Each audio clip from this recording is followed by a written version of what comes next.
দেখুন, আজকের ভিডিওতে আমি এসি সার্কিটের থেভেনিন ইকুইভ্যালেন্ট অর্থাৎ থেভেনিন থিওরেম সম্পর্কে আলোচনা করব। তো আমি বলবো যারা থেভেনিন থিওরেম টপিকটিতে একদম নতুন তাদের জন্য ডিসি সার্কিটে কিন্তু থেভেনিন ইকুইভ্যালেন্ট আমি করিয়ে রেখেছি। ঠিক আছে, আমার প্লে লিস্টেই আপনারা পাবেন ডিসি সার্কিট বাংলা টিউটোরিয়াল। যদি আপনাদের সেখানে সমস্যা থেকে থাকে সেই ভিডিওটি অবশ্যই দেখে আসুন, তারপরে এই ভিডিওতে আসুন। ঠিক আছে, অর্থাৎ ডিসি সার্কিটের ওই সেম ওয়েতে আমরা এসি সার্কিটের ক্ষেত্রে অ্যাপ্লাই করব। ঠিক আছে, তাহলে দেখুন এখানে আমাদের অবটেইন দি থেভেনিন ইকুইভ্যালেন্ট এট টার্মিনালস এ টু বি, এ আর বি এর অ্যাক্রসে বের করতে বলছে। এটা 120 angle 75 degree volt, minus J6 ohm, 8 ohm, 4 ohm, J12 ohm. ঠিক আছে, তো প্রথমে আমি জেড থেভেনিনটা বের করি। এ আর বি এর জন্য আমাদের জেড থেভেনিনটা বের করার চেষ্টা করি। তো তার জন্য দেখুন এ আর বি যা আছে তাই, এ আর বি কে আমি যা আছে তাই রাখতেছি, যেহেতু এটার অ্যাক্রসই বের করব। আর এদিক দিয়ে আমার ক্যাপাসিটর আছে,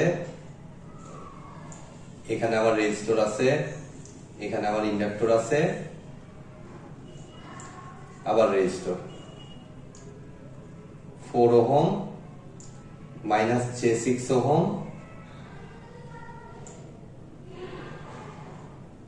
8 ohm, J12 ohm.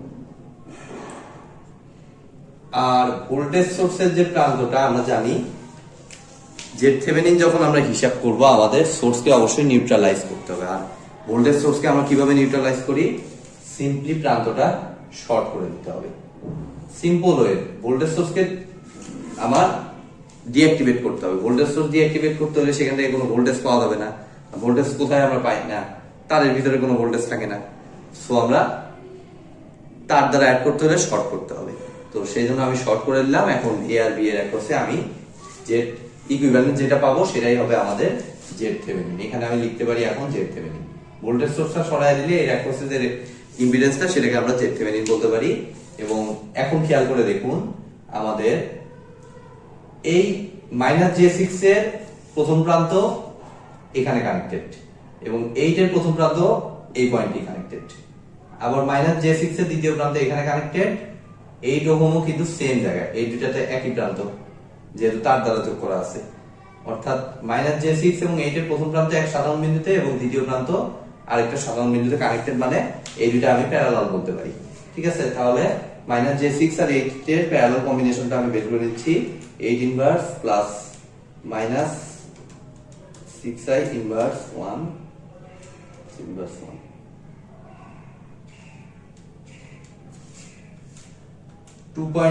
Minus J 3.84। তো এই দুটাকে আমি কম্বিনেশন করে আমি পাচ্ছি জাস্ট একটা ইম্পিডেন্স আমি লিখতে পারি এবং এটাকে আমি মুছে দিয়ে এগুলো এত কিছু আর লাগবে না আমাদের। এ প্রান্তের সাথে জাস্ট একটা ইম্পিডেন্স হিসেবে আমি কত লিখতে পারি? এ প্রান্তের সাথে একটা ইম্পিডেন্স হিসেবে আমি লিখতে পারি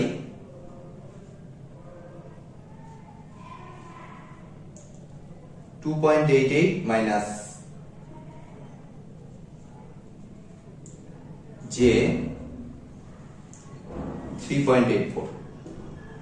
জাস্ট ক্যালকুলেটর থেকে আমি ক্যালকুলেশন করে দিচ্ছি। এত ওহম এবং এটা অবশ্যই কোথায় কানেক্টেড? এইখানে কানেক্টেড।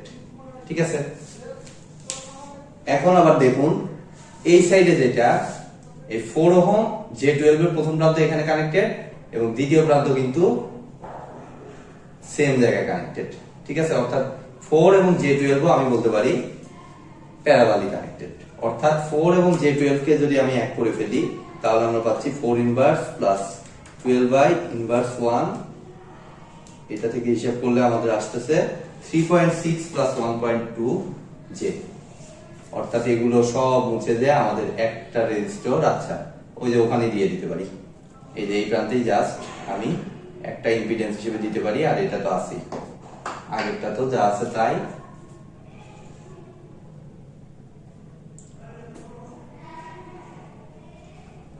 এটা আমি কত পাইলাম? 3.6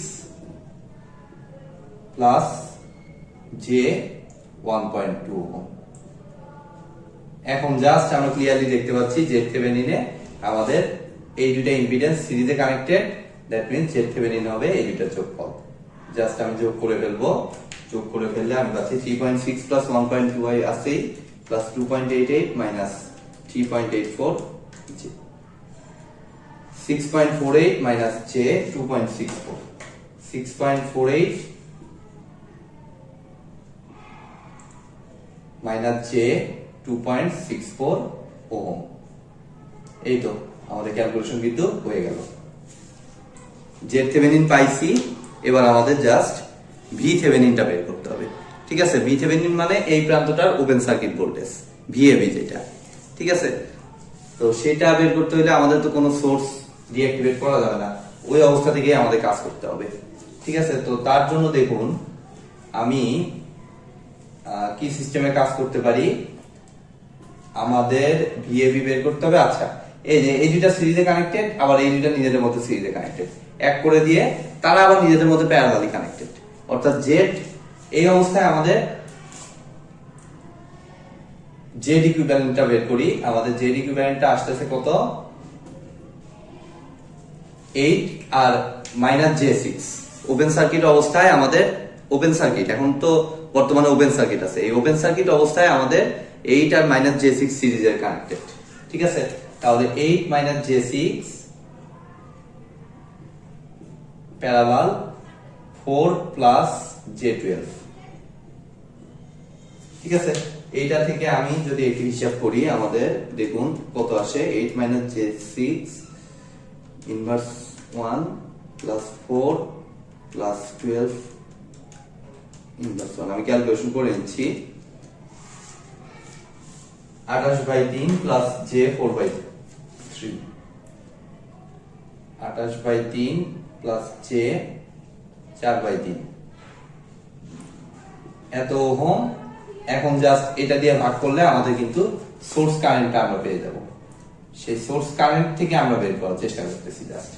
তাহলে I ইকুয়াল টু আমরা মেইনলি পাবো এই 120 angle 75 degree divided by Z equivalent মাত্র যেটা হিসাব করলাম।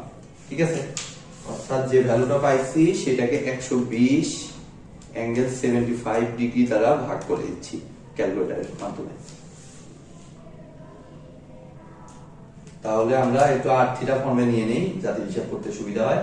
9√2 আমাদের সাপ্লাই কারেন্টটা আমরা পাচ্ছি 9√2 অ্যাঙ্গেল 66.8699 ডিগ্রি, 66.8699 ডিগ্রি। ঠিক আছে, আই কারেন্ট পাইলাম। এবার প্রতি ব্রাঞ্চ দিয়ে আমাদের কি পরিমাণ কারেন্ট যাচ্ছে সেই কারেন্টটা আমরা জাস্ট বের করে নেব। অর্থাৎ এই ব্রাঞ্চ দিয়ে আমরা মনে করলাম I1 কারেন্ট, আর ওই দিক দিয়ে আমরা মনে করলাম I2 কারেন্ট। জাস্ট এটা বের করে আমরা একটা KVL অ্যাপ্লাই করব। যেহেতু আমাদের এই ভি থেভেনিনটা লাগবে, আমরা একটা KVL অ্যাপ্লাই করব কারেন্ট, সেই জন্য আমরা কারেন্ট গুলো বের করে নিচ্ছি। ঠিক আছে, তো I1 আমাদের কত আসতেছে, সিম্পলি দেখুন সাপ্লাই কারেন্ট থেকে আমাদের দুই অংশে যেহেতু ভাগ হয়েছে আমরা কারেন্ট ডিভাইড রুল ইউজ করব। তাহলে I1 ইকুয়াল টু আমাদের আসতেছে অপোজিট সাইডের ইম্পিডেন্সটা কত, 4 plus j12 divided by 4 plus j12 plus 8 minus j6 into এই যে মাত্র যে আইটা পাইছি ইনটু এই আই। ঠিক আছে, তাহলে যে ভ্যালুটা পাইছি, যে আইটা পাইছি, তার সাথে আমরা ফার্স্টে 4 প্লাস 12i টাকে মাল্টিপ্লাই করে তাকে ভাগ করব আমরা 4 plus 12i plus 8 minus, sorry I বলতে অ্যাকচুয়ালি জে। ঠিক আছে, ক্যালকুলেটরে এটা আই লিখতে হয় তো সেজন্য আমি আই বলতেছি, ডিভাইডেড বাই এত। তাহলে আমরা দেখুন পাচ্ছি 12 অ্যাঙ্গেল 111.8 ডিগ্রি। সিম্পলি I2 টা হবে, আমরা কারেন্ট ডিভাইড রুল দিয়েও I2 বের করতে পারি, কিন্তু আর লেন্দি করতেছি না, আমি জাস্ট বিয়োগ করে দেব। যেহেতু I পাইছি, I1 পাইছি, I এর এক অংশ I1 চলে গেছে, বাকি অংশ I2 হবে। তাহলে I মাইনাস I1 করে আমরা I2 টা বের করে নিচ্ছি। ঠিক আছে, তো এটা কত 9√2 angle 66.8699 degree minus answer. Just বিয়োগ করে আমি অ্যান্সারটা লিখতেছি। I2 ভ্যালুটা 9.4868 অ্যাঙ্গেল 3.4349 ডিগ্রি। ঠিক আছে, আমরা দেখুন I1 I2 তিনটাই বের করলাম। তার ভিতরে আমার লাগবে হলো I1 I2। কেন লাগবে? জাস্ট একটা KVL অ্যাপ্লাই করব তার কারণে।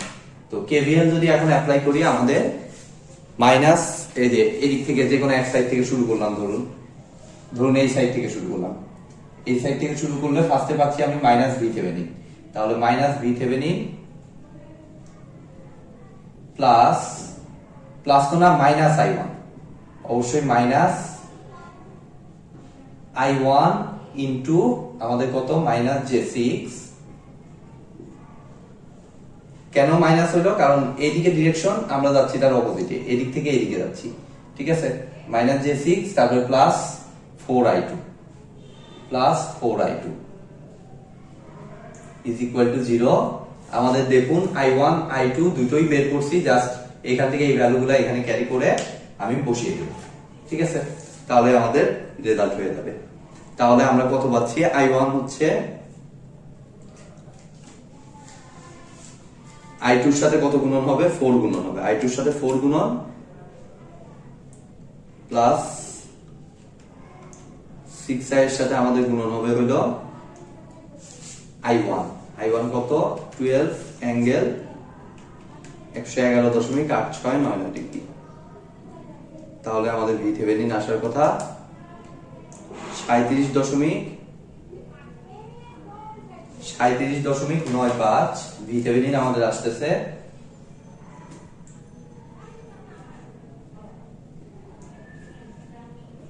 37.95 অ্যাঙ্গেল মাইনাস 139.69 ডিগ্রি। এই ডিগ্রি লিখলাম। ঠিক আছে, তো আশা করি আপনারা বুঝতে পেরেছেন ম্যাথটি। হয়তো বইয়ের সাথে হুবহু হয়তো মিললো না, মেইন বইতে হয়তো এটা লেখা 220 প্লাস 220.31 ডিগ্রি। ঠিক আছে, অ্যাকচুয়ালি যে কাজটা হয়েছে আমি ঘড়ি কাটা বিপরীতে 139 মাইনাস মানে আমার ঘড়ি কাটার দিকে 139.69 ডিগ্রি আসা যে কথা, প্লাস মানে ঘড়ি কাটা বিপরীতে 220.31 ডিগ্রি আসা একই কথা। অর্থাৎ ওই 220.31 এই 360 থেকে এই 139.69 মাইনাস করলে দেখুন ওইটাই আসে। 360 থেকে আমাদের 139.69 ডিগ্রি মাইনাস করলে আমাদের 220.31 ডিগ্রি আসে। সো এটা কোনো মেজর কোনো ভুল না। তো আশা করি আপনারা বুঝতে পেরেছেন ক্লাসটি। ভিডিওটি যদি ভালো লেগে থাকে অবশ্যই ভিডিওতে একটি লাইক দিবেন, বন্ধুদের সাথে বেশি বেশি শেয়ার করবেন, আর চ্যানেলে নতুন হয়ে থাকলে অবশ্যই চ্যানেলটি সাবস্ক্রাইব করবেন। ধন্যবাদ।